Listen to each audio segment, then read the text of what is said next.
Good morning and welcome to the tea. Full confession, I already filmed this episode and then I discovered that I didn't actually film it. So, womp womp. I was really proud of myself because I was not super wordy and I said what I wanted to say, and then apparently I didn't because I did not actually press record. So, this is attempt two to welcome you to the tea today. And I am excited to share with you a couple of bits of positivity, but the problem is that I shared three in my first recording and then I ate one of them. So that happened. I will explain. But today we'll start off with our tea. We're drinking an iced tea. It's a Twinings cold brew peach tea. And I don't understand something, and it is this. So Twinings sells cold brew tea bags, and they look exactly like hot brew tea bags. And when you make iced tea, you make it hot and then you put ice on it. So I don't understand why they're trying to sell tea called cold brew tea bags. And I feel like it's just a way to rip off the American public.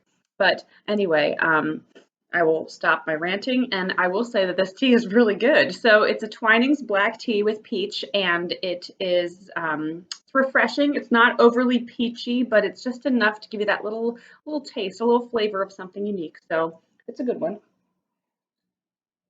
And with my iced tea, I had a delicious breakfast that I told you about. I actually stopped preparing my breakfast midway through to show you a bit of positivity, and then I ate it because I thought I recorded it. So I bought an avocado yesterday at this grocery store near me. 79 cents is a steal, and it felt like it was just the right consistency today. Although that can go astray because a couple days ago I bought an avocado and I cut it open and it was like, oh, this is not ready. And it's like, what do you do? So I read online that you should put it back together and smush it together like it never got cut, and then wrap it up in saran wrap and then let it ripen for a few days. But that did not work. So yesterday I bought a new avocado for 79 cents, and today I cut it open and it was a stinking perfect avocado. Here's what I can do actually. So I only used half the avocado because portion control. So I put the other avocado, actually this is some positivity right here. So I have an avocado saver. It's a plate shaped like an avocado, and I put the other half of the avocado in here, and you can get a sense of how perfect it is. Look at that. It looks like it's straight out of a photograph. But this is a real avocado, and I ate the other half on some whole wheat toast, and it was delicious. I got the toast at Haddon Culinary, my local specialty grocery store, which is an awesome place, reasonably priced, delicious. So, anywho, the positivity was a perfectly sliced avocado, which I then ate. So I also had another bit of positivity today. So the avocado kind of came as a surprise. This was my actual intended bit of positivity. And this bit of positivity is basically gratitude.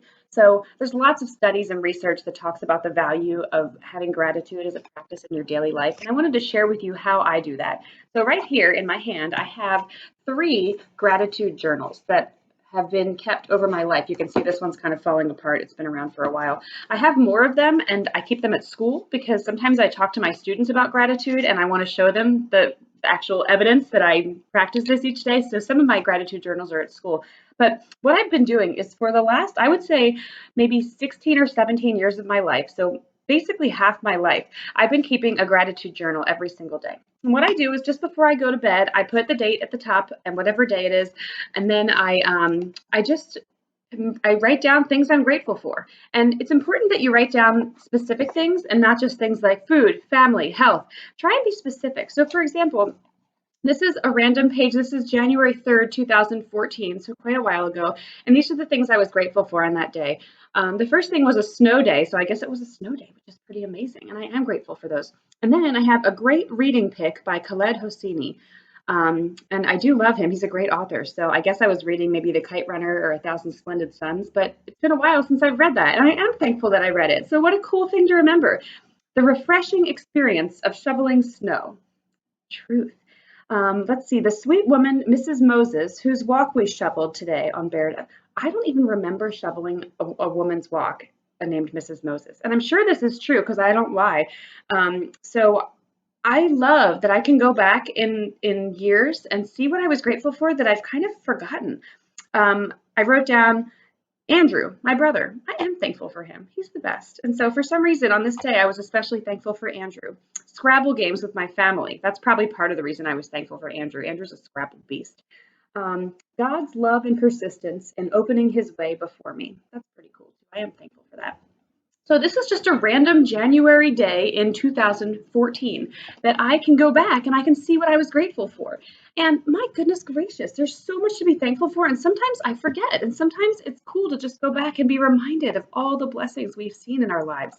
So I'm thankful that I have this gratitude practice, and I want to encourage you to take on such a thing yourself. And if you start telling people about it, sometimes they give you cool things. Like my friend Emily from school, my teacher bestie, she gave me this beautiful journal that I finished using a couple of years ago. And you can't really see it up close, but it has a quote from my favorite book ever, Anne of Green Gables. It says, "Tomorrow is a new day with no mistakes in it yet." And obviously I'll make some, but still. So she gave me this beautiful notebook. And what's really cool about this notebook is that every line of it, it's really hard to see up close, but the lines of the notebook, the lines I'm writing on, are actually text from the book. So stinking cool. So if I go in here, let's see, this is from more recently. This is 2016, 17, and 18. Let's see, on October 30th, 2016, I was thankful for sweet students like Amina, Emily, and Ayana. So sometimes I write down specific students that I'm thankful for that day. A beautiful fall day. I love a beautiful fall day. God's forgiveness, truth. And then last of all, I wrote down Libby. And it's funny because Libby is my sister-in-law and she's married to Andrew, my brother, who I was thankful for on January 3rd, 2014. So what a cool gift. So this is my current gratitude journal, and it was actually given to me by the student Emily, who I just listed as someone I was thankful for on October 30th of 2017, 18, whatever it was. So Emily is actually the person who gave me this gratitude journal. It doesn't look like a journal, but it is. Looks like it's made to look like a videotape, but then actually you turn the pages and it's a gratitude journal. And so I'm just so thankful for thankfulness. Even in the midst of a pandemic, we have so much to be thankful for. And I just want to encourage you to consider how you can start being grateful each day. Maybe it's through something like this where you just take a few minutes to write it down. But my goodness, what a beautiful gift it is to be able to look back on all the beautiful things that I've had in my life that have made it richer and more blessed. So start a gratitude practice today. That's my advice for you, my bit of positivity. I'm grateful for all of you, and I'm grateful for so many wonderful things that make my life better, and you are one of those things. So thanks for watching, and have a wonderful week.